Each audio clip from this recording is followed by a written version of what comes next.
Qui ho passato 2 anni della mia gioventù.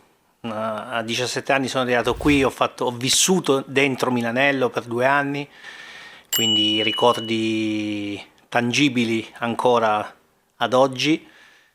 Poi ho avuto la fortuna di tornarci da grande per, eh, eh, per vincere, questo grazie al Milan, a questo simbolo che è la storia del calcio, quindi per me è stata un'emozione nel momento in cui c'è stata questa possibilità.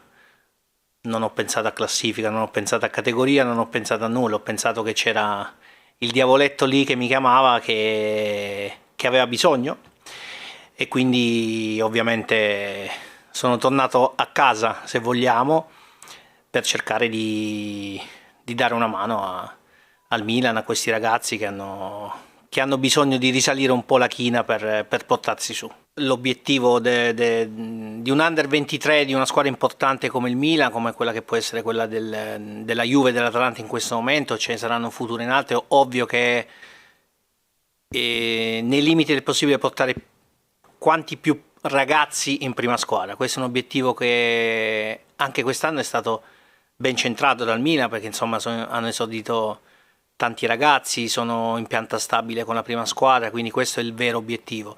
È anche vero che dall'altra parte, ovviamente, per continuare la storia che è iniziata appena un anno fa, c'è bisogno di tutelare anche una categoria che è importante, perché questi ragazzi che hanno bisogno di crescere anche in una categoria adeguata, che dal mio punto di vista è la Serie C, non di meno e non di più. E quindi è ovvio che il progetto continua con un occhio di riguardo ad una classifica che va certamente aggiustata. Ad oggi abbiamo un ragazzo che praticamente in questo momento sta giocando titolare, che è Jimenez. C'è altri due ragazzi che sono Battesaghi e Camarda, che sono lì rampa di lancio, che hanno fatto presenze, che giocano.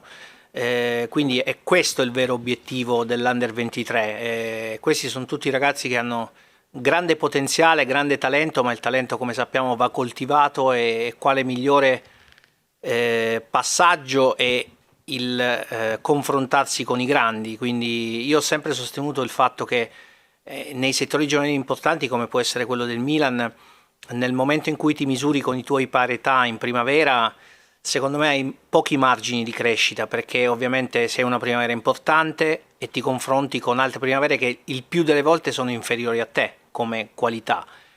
Per crescere hai bisogno di andare con quelli più bravi di te, o non tanto dal punto di vista tecnico, ma più che altro dal punto di vista mentale, quindi della scaltrezza, della malizia, della furbizia che giocatori che hanno una storia, un passato hanno, e possono insegnarti qualcosa, e dal punto di vista anche fisico, perché tante volte abbiamo giocatori talentuosi, bravi tecnicamente, ma che devono rifinirsi dal punto di vista fisico. Questo è il vero obiettivo, e la storia delle Under 23 ci racconta questo, che inizialmente hanno delle difficoltà, poi pian piano col passare del tempo durante l'anno migliorano, perché crescono questi ragazzi, e ripeto, crescono non tanto dal punto di vista tecnico, perché quello è un aspetto, volendo, anche superiore alla categoria, ma migliorano dal punto di vista mentale, sicuramente anche fisico. Bisogna distinguere il saper giocare a pallone individualmente o di squadra, perché questo è uno sport